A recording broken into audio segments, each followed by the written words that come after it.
ମୁଁ ରାଜନଗର ତୁମ ଭାଷାରେ ଏକ ଛୋଟ ଉପେକ୍ଷିତ ଅଞ୍ଚଳ। ସମୟର କରାଳ ଚକ୍ରରେ ମୋ କାହାଣୀ, ମୋ ବାସ୍ତବତା, ମୋ ସ୍ୱର୍ଣ୍ଣିମ ଇତିହାସ କେଉଁଠି ହଜିଯାଇଛି।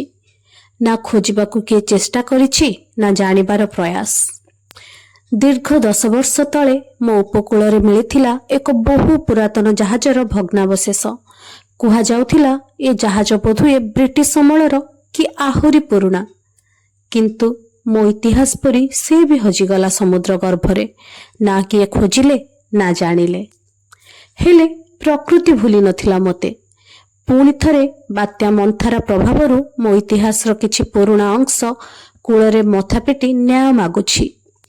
ରାଜନଗର ବନଖଣ୍ଡ ଗହୀରମଥା ସାମୁଦ୍ରିକ ଅଭୟାରଣ୍ୟଠୁ ପ୍ରାୟ 1 କିଲୋମିଟର ଦୂରରେ ମିଳିଛି ଆଉ ଏକ ଜାହାଜର ଭଗ୍ନାବଶେଷ। ଏବେ ଆଉ ଥରେ ଭୁଲିଯିବନି। ସମୟ ବାର ବାର ସୁଯୋଗ ଦିଏନି।